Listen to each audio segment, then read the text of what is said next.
All parties conference کا جو اعلامیہ آیا اس کے اندر یہ کہا گیا کہ انٹیلیجنس بیسڈ آپریشن جو ہے وہ کیا جائے. علی امین گنڈاپور صاحب جنہوں نے یہ کہا کہ انٹیلیجنس بیسڈ ہونا چاہیے, اس کے بعد پریس ٹاک کی, اور پریس ٹاک کے اندر انہوں نے کہا ہم بالکل تعاون نہیں کریں گے, کوئی ڈرون حملہ ہم نہیں ہونے دیں گے, ہم کسی قسم کی کوئی جو ہے وہ آپریشن نہیں ہونے دیں گے. اور پھر انہوں نے کہا کہ یہ ان لوگوں کو گڈ طالبان ہیں, ان کو استعمال کر رہے ہیں, ان کو آپ کشمیر بھیج دیں. بہت خطرناک سٹیٹمنٹ جو ہے وہ کل علی امین گنڈاپور صاحب نے دیا ہے. بسم اللہ الرحمن الرحیم. السلام علیکم. امید ہے آپ لوگ خیریت سے ہوں گے. آج کچھ بات ہوگی کہ اس وقت جو پاکستان کے امن و امان کی صورتحال ہے, خاص کر کے خیبر پختونخوا کے اندر ایک آپریشن کی بات ہو رہی ہے جس کے حوالے سے کچھ قانونی بندوبست بھی کیا گیا ہے, اور اس پہ کل علی امین گنڈاپور صاحب نے عدم تعاون کی بات کی ہے. لیکن اس سے پہلے ہم بات کرتے ہیں کہ یہ جو عمران خان صاحب کے صاحبزادے ہیں یہ امریکہ کے دورے کے اوپر ہیں, مختلف لوگوں سے مل رہے ہیں. ان کو پتہ ہے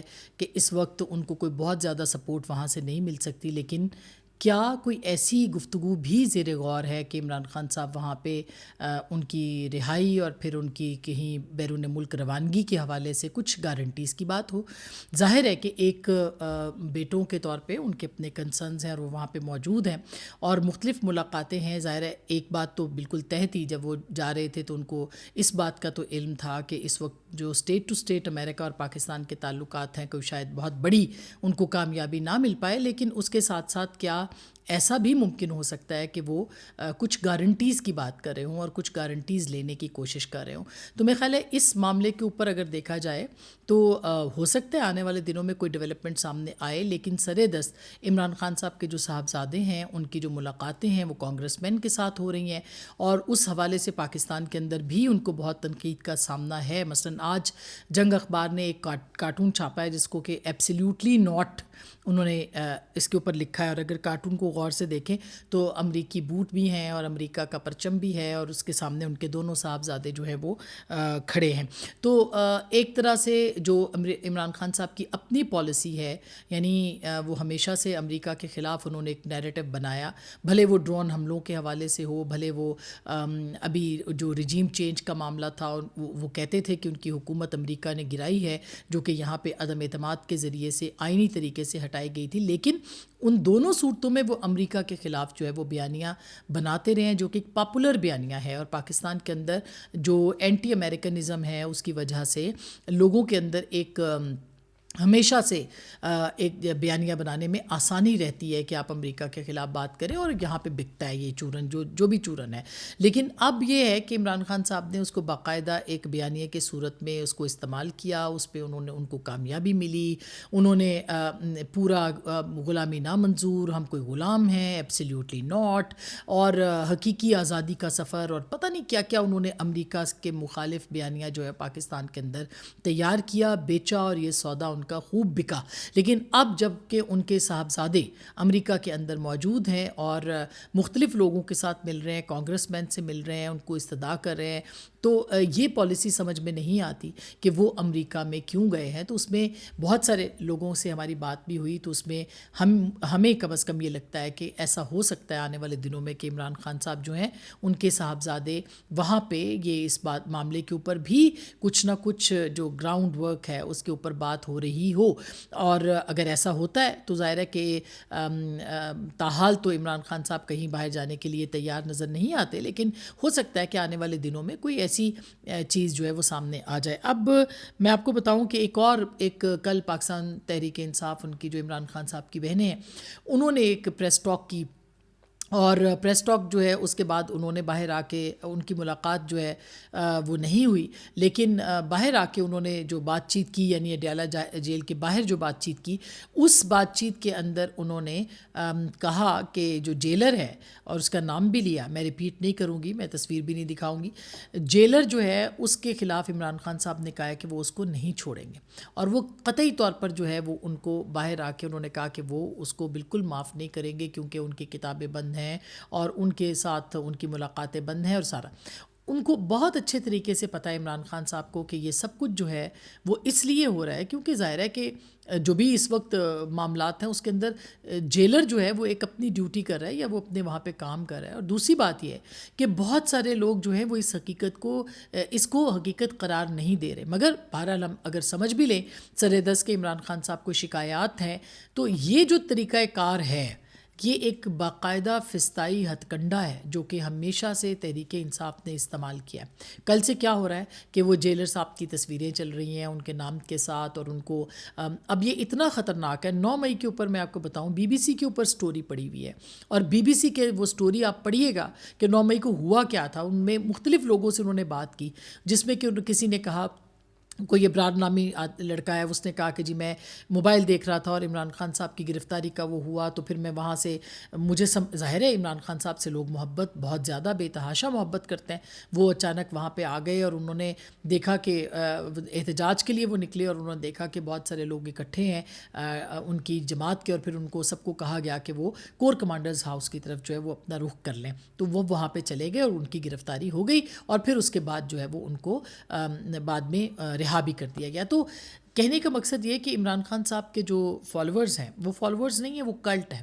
اس کلٹ کو اگر آپ کوئی تصویر دکھا دیں آپ کسی شخص کے پیچھے لگا دیں وہ آپ کے گھروں تک پہنچ جائیں گے. وہ آپ کے گھروں سے لوگوں کو نکالیں گے. وہ آپ کے پیچھا کریں گے. وہ آپ کو سوشل میڈیا کے اوپر ملائن کریں گے. وہ آپ کے بچوں کی آپ کے رشتہ داروں کی آپ کو یاد ہے عمران خان صاحب نے کہا تھا کہ ان سے کوئی شادیاں نہ کرے جنہوں نے ووٹ کیا ان کے خلاف ان کے بچوں سے کوئی شادیاں نہ کریں. یہ ہے فستائیت کے وہ ہتھ کنڈے جو کہ سوشل میڈیا کے ذریعے سے استعمال کیے جاتے ہیں. کل سے وہ جو جیلر ہیں ان کی جو تصویریں سرکولیٹ ہو رہی ہیں اگر ان کی جان کو کوئی نقصان ہوتا ہے تو اس کا ذمہ دار کون ہوگا؟ کوئی شخص ان کو نشانہ بناتا ہے تو اس کا ذمہ دار کون ہوگا؟ یہ جو پی ٹی آئی ہے بہت سارے لوگ اس کے ہم بار بار کہتے ہیں کہ بہت سارے لوگ جو ہیں وہ بے گناہ بھی 9 مئی کے اندر گرفتار ہیں. مگر آپ ان کو دیکھیں کہ یہ ابھی اقتدار میں نہیں ہے. ابھی یہ مظلوم ہے اور ابھی یہ کہتے ہیں کہ ہمارے اوپر ظلم ہو رہا ہے. اس کے باوجود آپ ان کے ہتھ کنڈے دیکھیے کہ وہ کس طرح کا استعمال کریں. جب یہ طاقتور تھے تو یہ کیا کرتے تھے اور جب وہ یہ طاقتور دوبارہ ہوں گے تو پھر آپ دیکھ لیجئے گا. مگر یہ وہ فستائی ہتھ کنڈے ہیں کہ آپ سوشلی اس کو میں سماجی فستائیت کا نام دیتی ہوں جس کا اتنا اثر ہے کہ جج اپنے فیصلے نہیں کرتے. جرنلسٹ کھل کے لکھ نہیں سکتے. وہ ان کے خلاف بات نہیں کر سکتے. اسی طرح سے کیونکہ ان کے خلاف کیمپین شروع ہو جاتی ہیں ان کے خلاف مہم شروع ہو جاتی ہے اور بہت سارے صحافی مجھ سمیت جو ہیں ان کے خلاف کیمپینز چلتی رہتی ہے کیونکہ وہ اس ایجنڈے کو ٹو نہیں کرتے جو کہ دیا جاتا ہے. تو میرا خیال ہے کہ یہ وہ رویہ ہے جس کو کہ پاکستان تحریک انصاف کو چینج کرنے کی ضرورت ہے اور اپنے سوشل میڈیا کے ذریعے سے ظاہر ہے کہ اس کو کنٹرول کرنے کی ضرورت ہے. اچھا اب تیسری بات جو علی امین گنڈاپور صاحب نے کی کل ناظرین ایک وہاں پہ آل پارٹیز کانفرنس ہوئی. اس آل پارٹیز کانفرنس کے اندر جو ہے جماعت اسلامی اور قومی وطن پارٹی جو شیرپاؤ صاحب کی ہے وہ وہاں پہ شریک ہوئے لیکن اس کور کمانڈرز اس جو میٹنگ تھی یہ آل پارٹیز کانفرنس اس آل پارٹیز کانفرنس کے اندر جو ہیں وہ نہ تو پی ایم ایل این اس میں شریک ہوئی نہ اس میں پیپلز پارٹی گئی اور نہ ہی اس میں عوامی نیشنل پارٹی گئی نہ ہی جے یو آئی ایف گئی. بلکہ کل جو مولانا فضل الرحمان صاحب ہیں ان کی ملاقات بھی ہوئی ہے وزیر اعظم پاکستان کے ساتھ جس کو کہ بہت اہم قرار دیا جا رہا ہے. ایک عمائدین جو جرگہ کے تھے وہاں پہ خیبر پختونخوا کے ان کے ساتھ بھی ملاقات ہوئی ہے اور پھر وزیر اعظم کی اور مولانا فضل الرحمان صاحب کی الگ بھی ملاقات ہوئی ہے. تو ایک پورا جو ایک منظرنامہ ہے اس کے اندر جو بڑے سٹیک ہولڈرز ہیں وہاں کے یعنی جس میں کہ پاکستان عوامی نیشنل پارٹی ہے جس میں جمعیت علماء اسلام ہے یہ 2 بڑے سٹیک ہولڈرز ہیں پی ٹی آئی کے ساتھ یعنی پی ٹی آئی سب سے بڑی سٹیک ہولڈر ہے. وہ دونوں جو ہیں وہ وہاں پہ موجود تھے اور وہ اس آل پارٹیز کانفرنس میں نہیں گئے. اس آل پارٹیز کانفرنس کا جو اعلامیہ آیا اس کے اندر یہ کہا گیا کہ انٹیلیجنس بیسڈ آپریشن جو ہے وہ کیا جائے. خیبر کے اندر جو ہے خیبر ایجنسی میں اس میں آپریشن کی بات ہو رہی ہے اس وقت اور اس سے پہلے جو قانونی ریکوائرمنٹس ہیں وہ پوری ہو چکی ہیں یعنی ایف سی کو جو ہے وہ اختیارات دے دیے گئے بلکہ کل آئی جی ایف سی جو ہے وہاں پہ اپوائنٹ کیے گئے ہیں اور ایف سی کو اختیارات جو ہیں وہ پولیس کے بھی دیے گئے. وجہ کیونکہ وہاں کی جو پولیس ہے وہ ایک پچھلے 12 سال سے پاکستان تحریک انصاف کی حکومت ہے، اس میں بہت سارے ایسے عناصر ہیں جو کہ پولیٹیکلی بھرتی کیے گئے ہیں. اب اس کا فائدہ جو ہے وہ ظاہر ہے کون اٹھائے گا کون نہیں، یہ میں آپ پہ چھوڑتی ہوں. مگر وہاں پہ خاص کر کے کل اگر آپ نے دیکھا ہو کہ علی امین گنڈاپور صاحب جنہوں نے یہ کہا کہ انٹیلیجنس بیسڈ ہونا چاہیے اور یہ ہونا چاہیے وہ ہونا چاہیے، اور پھر اس کے بعد پریس ٹاک کی، اور پریس ٹاک کے اندر انہوں نے کہا ہم بالکل تعاون نہیں کریں گے، کوئی ڈرون حملہ ہم نہیں ہونے دیں گے، ہم کسی قسم کی کوئی جو ہے وہ آپریشن نہیں ہونے دیں گے. اور پھر انہوں نے کہا کہ یہ ان لوگوں کو گڈ طالبان ہیں، ان کو استعمال کر رہے ہیں، ان کو آپ کشمیر بھیج دیں. بہت خطرناک سٹیٹمنٹ جو ہے وہ کل علی امین گنڈاپور صاحب نے دیا ہے، اور یہ ایک طرح سے پوری دنیا کو پیغام دینے کی کوشش کی جا رہی ہے کہ گڈ طالبان پاکستان کی ریاست کے نیچے ہیں. ایک عرصے سے پاکستان کی ریاست کی یہ پالیسی تھوڑی سی تبدیل ہوئی ہے کہ گڈ طالبان جو ہیں وہ کچھ نہیں ہے، گڈ اور بیڈ ایک ہی ہیں. اور اگر وہ تبدیل ہو گئی ہے تو وزیر اعلیٰ جو کہ خیبر پختونخوا کے اندر ہیں، اگر اس کے اوپر شکوک و شبہات رکھتے ہیں تو ان کو اس کے پلیٹ فارمز بھی اویلیبل ہیں، اس کے اوپر ضرور بات کرنی چاہیے. مگر اس کو کہتے ہیں گیلریز کے ساتھ کھیلنا. انہوں نے اتنے سنجیدہ مسئلے کو جو ہے وہ اس طرح سے پیش کیا ہے کہ جس کے اوپر پوری دنیا کے اندر پاکستان کے حوالے سے انگلیاں اٹھیں گی اور اٹھ رہی ہیں، اور پھر کشمیر میں استعمال کرنے کی بات کی ہے. یہ بھی ایک بہت ہی خطرناک ان کا ایک بیانیہ ہے جو کہ انہوں نے استعمال کیا. پھر اگر آپ دیکھیں کہ ڈرون حملوں کا استعمال، کیونکہ پچھلے کچھ عرصے سے ہم دیکھ رہے ہیں کہ ایک بڑی تعداد میں جو ایک بڑا جدید اسلحہ ہے وہ افغانستان سے یہاں پہ پاکستان میں استعمال ہو رہا ہے، اور اس میں کہا جا رہا ہے کہ ان دہشت گردوں کے ہاتھوں میں کاپٹرز بھی ہیں، چھوٹے چھوٹے جیسے ڈرون سے تھوڑے سے بڑے کہہ لیں یا اس طرح کے، وہ بھی استعمال ہو رہے ہیں. اس طرح کی بھی خبریں ہمیں آ رہی ہیں. اس دوران ڈرون حملوں کے حوالے سے جو ہے وہ پاکستان نے کارروائی کرنا شروع کی ہے، اور جو انٹیلیجنس بیسڈ آپریشنز ہیں اس میں ڈرونز کا استعمال کیا جا رہا ہے. ہو سکتا ہے اس کا بہت زیادہ بہت سنجیدگی کے ساتھ بہت تحقیقات کے ساتھ اس کا استعمال ہونا چاہیے. ایسا نہ ہو کہ اتنا بڑا کوئی نقصان ہو جائے کہ پاکستان کو اس کا خمیازہ بھگتنا پڑے. اپنے شہریوں کے اوپر نہیں استعمال ہونا چاہیے. بہت ہی کیئرفلی جو ہے پاکستان کو یہ کرنا ہے. مگر اگر آپ یہ کہیں گے کہ آپ استعمال ہی نہیں کر سکتے تو پھر کس طرح سے آپ آپریشن کریں گے؟ آپ کس طرح سے؟ کل کچھ دنوں کے اندر آپ دیکھیں کہ پاکستان کے 3 اعلیٰ جو یعنی میجر لیول کے اور ایک بڑے ٹرینڈ قسم کے جو فوجی ہوتے ہیں جوان، وہ وہاں پہ شہید ہو چکے ہیں. ایک بلوچستان کے اندر الگ معاملات ہیں، یہاں پہ الگ معاملات ہیں. تو اگر یہ ان جو دہشت گرد ہیں ان کے خلاف کارروائی نہیں ہوگی تو پھر پاکستان کیا کرے گا؟ اور دہشت گرد یہ کہتے ہیں جی آپ لائے اور ہم لائے، ہم نے ان کو ختم کیا، پھر آپ دوبارہ لے آئے. میرا خیال ہے کہ ان کو بالکل ان کو چیلنج کرنا چاہیے کہ یہ وہ تمام دہشت گرد تھے جو کہ عمران خان صاحب کے زمانے میں لائے گئے تھے، بسائے گئے تھے، اور پھر ان کو استعمال کیا گیا تھا. اب اگر علی امین گنڈاپور صاحب یہ بات کر رہے ہیں تو ان کو 12-13 سال سے تو ان کی حکومت ہے وہاں پہ، ان کے پاس تو سارے حقائق موجود ہیں. وہ یہ بتائیں نا کہ کیوں 40,000 دہشت گرد عمران خان صاحب نے تسلیم کیے کہ جن کو لایا گیا ہے. تو میرا خیال ہے کہ یہ ایک بہت ہی سنجیدہ بات ہے جس کے اوپر سیاست نہیں کرنی چاہیے، پاکستان کا ساتھ دینا چاہیے. دوسری طرف اگر آپ دیکھیں کہ جو انہوں نے ایف سی کا جو بل ہے وہ آرڈیننس ہے، یہ بل نہیں ہے، ترمیمی بل ہے، یعنی آرڈیننس کے ذریعے نافذ کیا گیا ہے. 3 مہینے کے اندر شاید یہ آپریشن جو ہے وہ مجھے لگتا ہے کہ اس کو کرنے کے لیے، ختم کرنے کے لیے آرڈیننس لایا گیا، اور شاید اگر ضرورت پڑی تو آگے ایکٹ ہوگا. لیکن یہ 3 مہینے کا ٹائم پیریڈ ہے جس میں کہ یہ ساری کارروائی جو ہے ہونی ہے. تو اس کے پہلے ایک نیریٹو کا اس طرح سے بننا، میرا خیال ہے کہ یہ بہت ہی ایک خطرناک نیریٹو ہے.